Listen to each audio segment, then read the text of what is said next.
And now, from Louisville, Kentucky, the horse capital of the world and sports junkies' finest, giving you wagering advice and sports analysis. It's On the Switch with your host, Gino G. Welcome back, ladies and gentlemen, to On the Switch Show, Part 2, Preakness Day from Pimlico, this being May the 19th. I am super excited to finally get to the Preakness Stakes, give you my selections. A horse, obviously, that everybody knows, won the Kentucky Derby, Justify, looking to win the second of 3 parts of the Triple Crown here at Pimlico on this day. We'll go ahead, recap a little bit. First 7 races, Part 1, we took care of that. We're now on to Race 8. Race 8 being the Chick Lang Stakes, $200,000 purse, going 6 furlongs on the dirt. And I will tell you, there is a horse, Matoli, who's 3-5 on the morning line and will be the overwhelming choice in this spot. A horse that has won the last 2 starts without breaking a sweat against Better. This one received a 125 speed figure last out, which just completely jumps off the page. If there was ever a downside to this one, it's the fact that this one failed to win at 40 cents on the dollar in the only attempt on an off track. Is that enough to play against? For us, it's a hell yeah. Hell yeah, we're going to try and beat this one with the number 3, Pure Shot. Pure Shot will get our top selection in here and our choice to beat the heavy 3-5 Matoli favorite. This one tried grass last out, and we can just say this one didn't like that surface. Now back on the surface and distance this one prefers. This one will give Matoli all they can handle in this spot. Interesting note that Santana did choose Matoli, which makes complete sense, over this one. Obviously, Florent Giroux, though, for Asmussen, has a better win percentage than Ricardo Santana, who Asmussen goes to all the time. Asmussen, Santana, around the 19% mark. Florent Giroux, Steve Asmussen, 21%. I know we might be stretching here with this one, but in 3 starts on dirt, this one went from an 87 speed figure, 3 back, to 101 speed figure. Another progression forward, and we could see a 108 to a 110 speed figure, which would then give Matoli all they want in this spot. I will also note, if perhaps, in which we might as well just say a guarantee going to be an off track, a 90 speed figure, 3 back in an optional claimer event at Oaklawn Park was in the mud that day. So we know this one can take the off going and will be our choice at a price to beat Matoli, the 3-5 favorite. So in race 8, Chick Lang Stakes, $200,000 purse, going 6 furlongs on the dirt. We will take a chance with number 3, Pure Shot, as our top selection, followed by the number 5, the overwhelming 3-5 morning line choice, Matoli. Race 9, Gallarette Stakes, $150,000 purse, going 1 mile, 1/16 on the turf, and it's going to be a single for us. 9-5 on the morning line, we will take number 8, Elsie's World, however you might say it. We are going to take the number 8 and will be a single for us here in the 9th. Was ultra impressive and only run this year, that being in February at Gulfstream Park in a stakes race. Horse seems to respond well when coming off a sizable layoff, and that's what we get here today. This mare received a 109 speed figure, and in her second attempt this year, I think this one can progress and top that number in this spot. From all reports coming from Pimlico, it sounds like they are going to do everything they possibly can, as we mentioned in the very first part 1 of this 2-part podcast, that they are going to try and do everything they possibly can to run on the turf today. If perhaps on the turf, I do like a single in the 9th, that being the number 8, Elisa's World. Race 10, probably what will be the best race of the day, possibly the most fun race to watch, that being race 10, the Maryland Sprint Stakes, $150,000 purse, going 6 furlongs on the dirt. I don't even know, really, to be honest with you. I guess it's like so monotonous that I always say dirt. Well, today it's going to be just the mud. It's going to be the slop. I was looking at pictures, actually, of Pimlico from yesterday, and oh my gosh, it is just puddles of water everywhere on the track. I cannot believe horses can even run in that. It is just going to be like quicksand out there. But again, not to get sidetracked, race 10, Maryland Sprint Stakes, $150,000 purse, 6 furlongs going in the mud. We landed on the number 9, Long Haul Bay, who will be our top choice, but could easily be a single for us if we wanted to go super cheap with late pick 4 and pick 5 tickets. The biggest thing in this one's favor is the fact that the pace scenario sets up ideally. There is an insane top end speed in this race. This one will sit 3, 4, 5 lengths off of it, and when this one hits stride, he'll run them all down. I do think 2-1 won't be anywhere near the price you'll get for this colt, so if perhaps you are wanting to beat him or play others on deeper pick 4 and pick 5 tickets, think about this. 4 races, 4 fast tracks yesterday, and what will be as bad or maybe worse as far as the track condition. If this one has to come 3, 4, 5 lengths out of it, how is this one going to respond to that kind of mud in the face constantly? You could see this horse at 2-1 on the morning line maybe falter just because of the race condition or the racetrack condition that be. Number 8, Fellowship at 12-1 makes a lot of sense in this spot. Again, just because of the type of race that this will play out to be. So much speed up top, maybe a little classless, quote unquote, but sometimes in racing it's all about how the race sets up and how perfectly matched the running style of the horse compared to the race. Sometimes class doesn't really mean a whole lot. I will say this, it just happens to be that this one, best 2 races of this year have been on the offgoing and at this distance today. Could all the stars be aligning for this one? I think so, and at 12-1, we'll take a shot. Is 0 for 2 at Pimlico, and the trainer is suspect in stakes races. Real low percentage, I think like 8 or 9%. Makes this one, a little bit vulnerable, if not already, at 12-1, but I think the price will be right, and we'll take a shot with this one, that being the 8 Fellowship.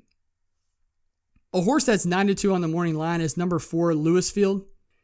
The 114 speed figure last out at Laurel going this distance isn't topped by anybody in this field.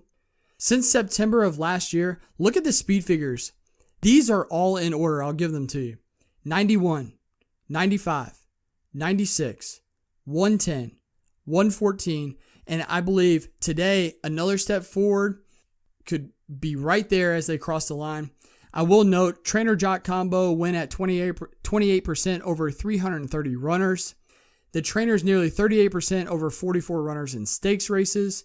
Also, this one can stalk and sit right off the pace and will get first run at the leaders, and I think will be super tough. 9-2 on the morning line. That is the number 4, Louisfield. In race 10, the Maryland Sprint Stakes, what I think will be the best race to watch, maybe the most fun race. It could be an exciting finish. I landed on the number 9, Long Haul Bay, although could be vulnerable at 2-1.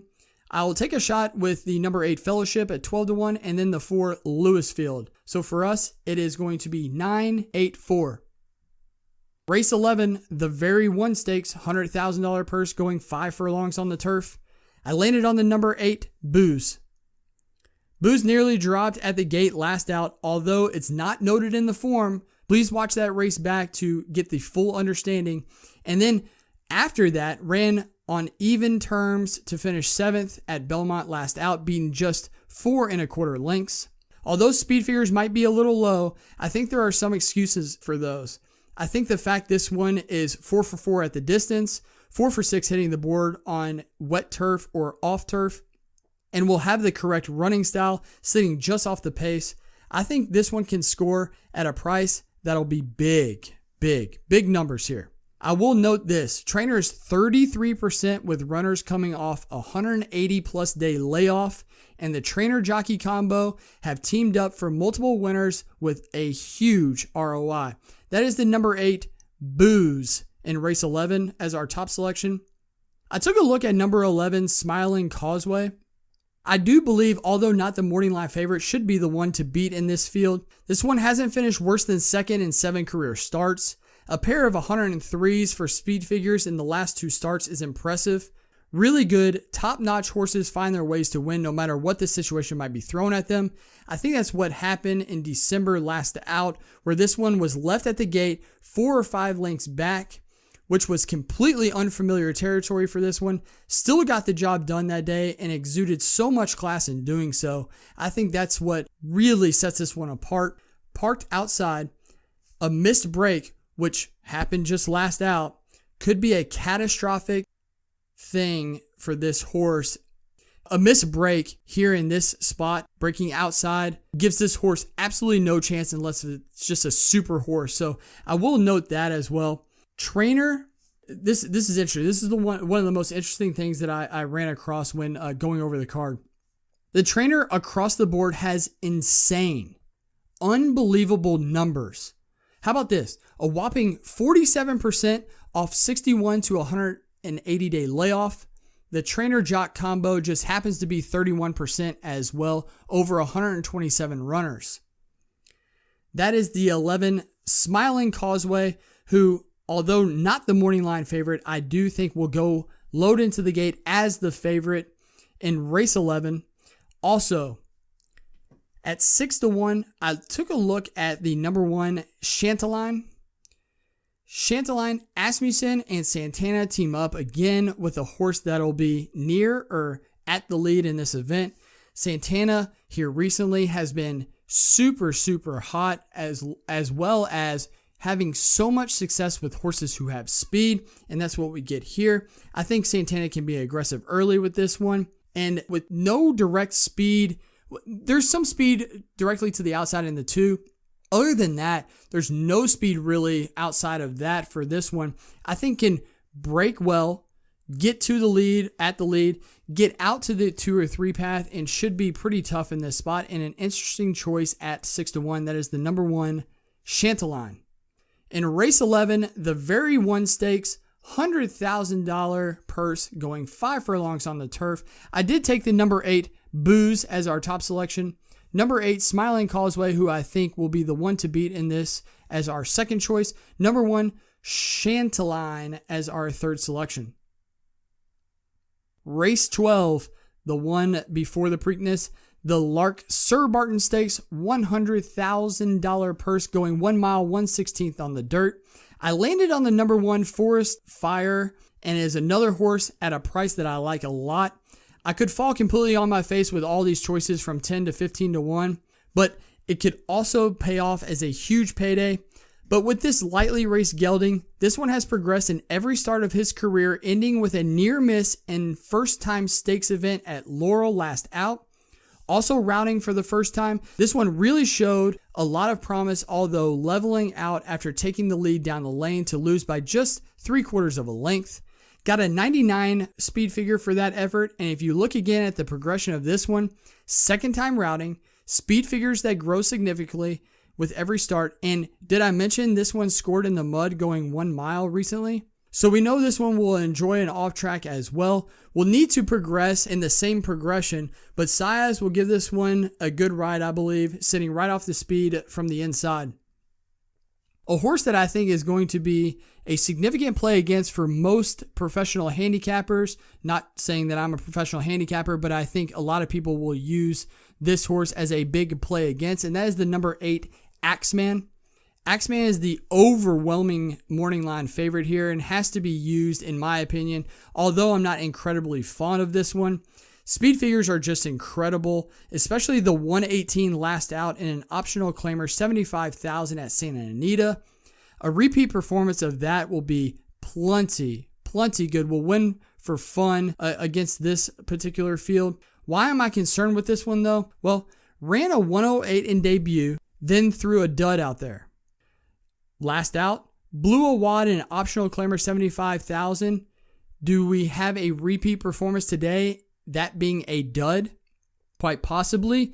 Maybe not. Maybe this horse is the real deal. That is the 8 Axeman, who I will use as my second selection, although I will use multiple horses in this race, including number 11.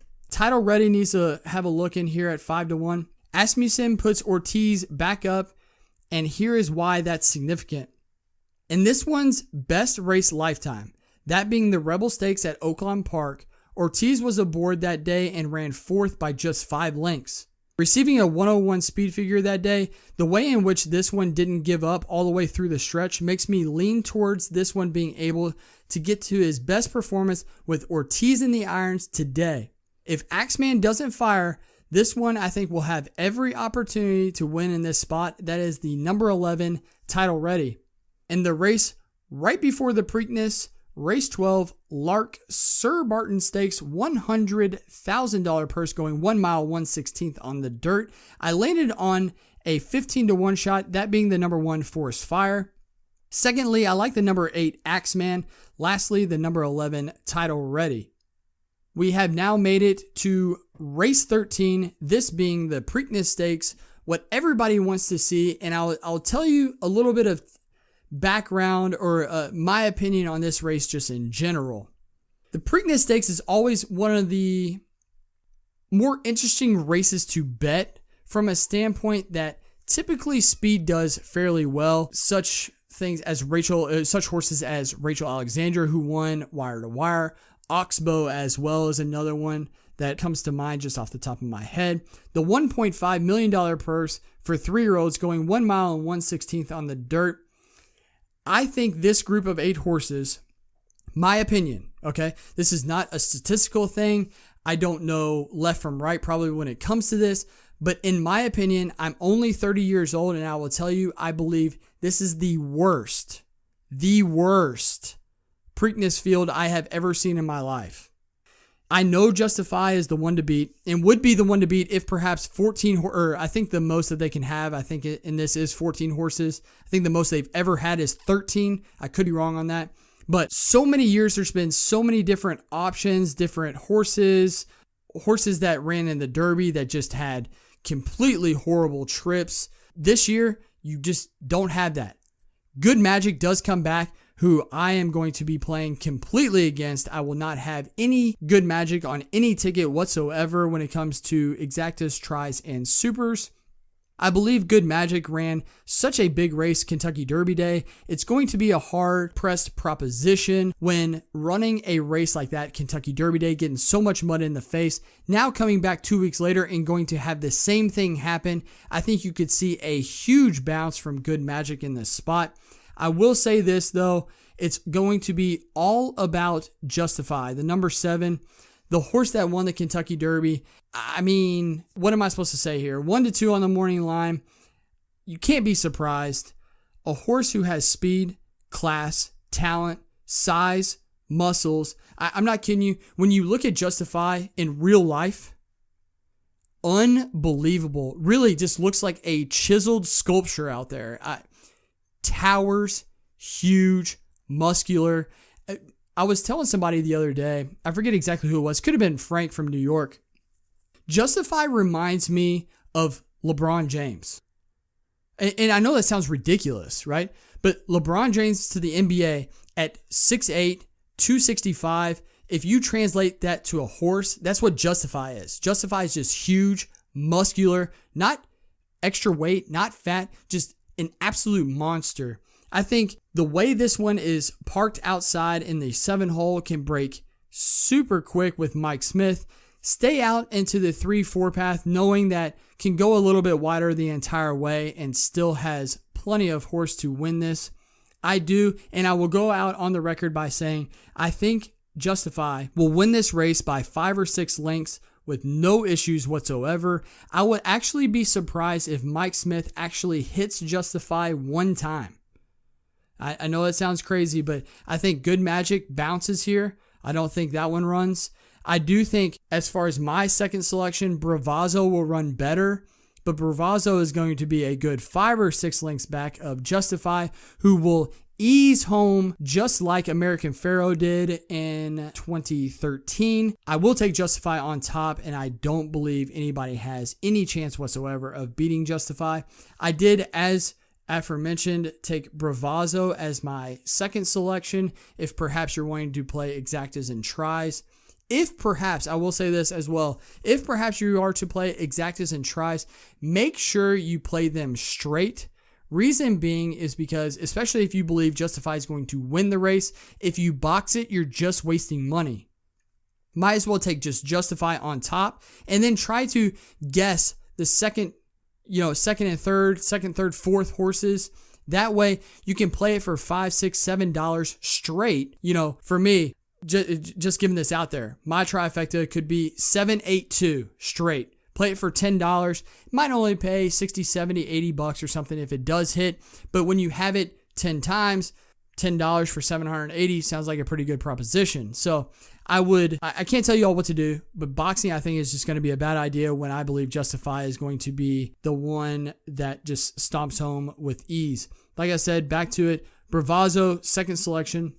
Obviously trouble in the Kentucky Derby, never having a chance after the first quarter mile. Bravazzo should break with Justify and most likely sit right inside of Justify and possibly stay wide if perhaps this one, the jockey chooses to go that route and try to stay away from the mud. I do believe a performance in the Risen Star in the mud could be key here and a reason to use this one as they received a 103 speed figure that race. Again, on the off-going, so I think this one should take to the off-going today just fine. Lastly, I did use another Derby runner, that being the number 2 Lone Sailor. Lone Sailor is another horse that I think will be much closer to the pace today than normal. This one has a win in the off-going, which will serve important in this event. Irad gets the mount for this one, and I believe we will expect a big performance today, being second off the long layoff. I did take Lone Sailor in third, so for me, if you're playing a trifecta, I'm going to go 7-8-2 straight. 7-8-2 straight. That is Justify over Bravazzo over Lone Sailor. If perhaps you might want to think about others, some of the other horses in the race. I've heard a lot of people around the Baltimore area scream about Tenfold to me, especially on Twitter. It'll be hard for me to endorse a horse that'll go challenge and or sit right off Justify. Just don't think a horse who wants to challenge Justify for the lead is a smart proposition. Justify has too much class, is too good, too talented to put up with something like that. As mentioned before, I think Good Magic is just a complete play against in this spot. Although a wonderful performance, like I said, in the Kentucky Derby, I think this one blew his wad and will be very, very rugged and will struggle chasing for the second race in 2 weeks on a ridiculously wet surface. Quip is another horse who I've loved his entire career. I will say, though, I don't like him, although before the Kentucky Derby was ever run, I loved Quip. The fact that Skip the Kentucky Derby, who had enough points to runs in the Preakness. I was super excited about it, but now seeing the field, how the race is going to set up, and how the race is as far as being a wet track, I don't like Quip that much. I said, will challenge, I think, could possibly, if perhaps wants to go toe-to-toe with Justify, could challenge for the lead. And again, as we mentioned with the horse Tenfold, I just don't think it's a very good proposition. Mike Smith could even rate as they practiced in the morning with Justify before the Kentucky Derby. This one can also rate, talking about Justify. So any challenge up front, I just think is going to be a retarded proposition. So I will toss that one as well. In race 14, I didn't do a complete breakdown because I wanted to give you all as much information on the Preakness Stakes as possible.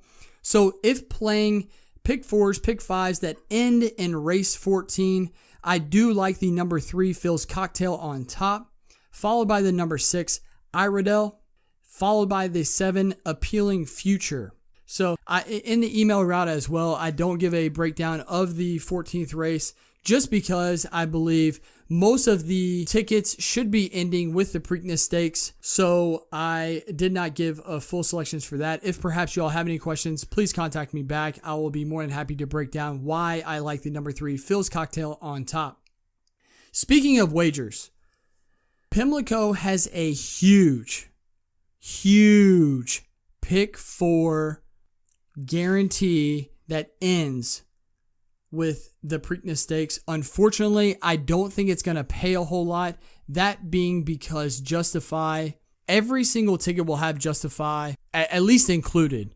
Most of them, 80, 85%, 90, 95% will have Justify as a single, which is something that I will do. I have a $63 play that I do like.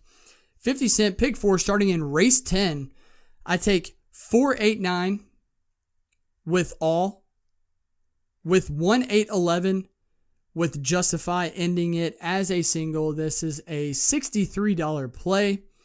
Again, 4-8-9 with all, with 1-8-11 with the 7. I do want to tell everybody, I appreciate everybody checking in on us here on The Switch Show. I'm so excited to be doing so many podcasts and or shows, whatever you would like to call us. I am Gino G, your host. Please get at us at Twitter at OnTheSwitch1. We also have a brand new Instagram account that you all should also like and follow. That is OnTheSwitchShow on IG. Also, email us. Get at us at OnTheSwitchShow@gmail.com. As we have mentioned before and will continue to mention, iTunes. Do it. What are you waiting for? Subscribe. Get on it. You can actually go to our IG account, go to our info section. It's a one-click thing. You click our iTunes link, goes straight to it, 2 seconds, hit the subscribe button. Get us some love. Again, you can hit me up on Twitter, as we have mentioned on other shows, at DeVilleKY32. You can hit our boy up, Travis Toole, who does all the stuff on the back end, all the editing. Super nice guy. Give him some love at Travis, the number 2L. Email route. We've gone over this a million times, but please, if you haven't already, get a hold of me, get a hold of our show. Please contact us. Get on this email route. My email is gfgrieshaber, that's GRIESHAB as in boy ER, @gmail. I send out all my selections daily, Thursday through Sunday for Churchill Downs. Big race days like Preakness Stakes, Kentucky Derby, which was at Churchill Downs, but then we'll do something for Belmont with my guy Frank from Twitter, who lives in New York, Albany, I believe, if I'm not mistaken. Frank, you could correct me if I'm wrong. We'll get a hold of him, have his selections for Belmont Day. Also, please check us out. We're going to be doing some more things as well, including U.S. Open talk, golf coming up in the next couple of weeks. We'll have my buddy Donnie Payne on the podcast as well. Really, really good guy. We'll also have NBA tonight, Cavs, Celtics, Game 3. Is LeBron in trouble? 2-0, down 2-0. LeBron went off in the first quarter in Game 2, scoring 21 of his 42 points in the first quarter. Still wasn't enough as the Cavs went down what I consider pretty easily. I think, personally, the Boston Celtics take care of business again in Game 3. The Celtics will possibly win Game 4. LeBron's not going to get swept in the Eastern Conference Finals. I think Boston gets back at home, will take care of business. Could be a 4-1 win for Boston. Also, let's not forget Golden State. They went to Houston, beat them in Game 1. Houston came back, absolutely demolished them in Game 2. It's even at 1-1. That game is going to be on Sunday. So please, we're going to be touching base on everything. Horse racing, NBA, golf, NCAA football when it comes up. Also, our team, a team that we represent, you'll see pictures of our podcast. Everything's going to be red and black. That's because we cheer for the Louisville Cardinals. Just announced, Louisville Cardinals going to be on 8 o'clock ABC opening night on Saturday for the college football season against Alabama and Orlando. That's going to be a fun game to size up how good Louisville might be this season. So we'll touch on college football as that starts. Breeders' Cup, I know it's far away. November, we'll be touching base with that. In between time, U.S. Open with Donnie Payne and possibly my brother Bradley Grieshaber as well. Everybody calls him B, so we'll call him BG. So Donnie and BG for golf. We'll also have British Open talk with Donnie and BG. Again, Belmont Stakes with my boy Frank. We'll touch Saratoga, Whitney, Traverse with also my boy Frank. We'll touch PGA Championship again with Donnie and Brad G. Please stay with us. Churchill Downs, we'll go through the end of the meet. Belmont when it comes up. Take care of everything for you all. If you all have any other questions, anything else, again, I don't know why it takes so long. It takes 3 seconds. Go to our IG account, look us up on iTunes, hit the subscribe button. Come on, let's do it. Everybody, I enjoy doing this show with you all. I am Gino G, signing off here. Preakness Day, 5/19, that being May 19th. 11:30 post for Pimlico. Race 13 being the Preakness. I believe, if I'm not mistaken, 6:27 post time for that. Justify is our selection. Only Justify that be. Justify, Bravazzo, and then Lone Sailor as a straight trifecta. I wish everybody the best of luck and good betting.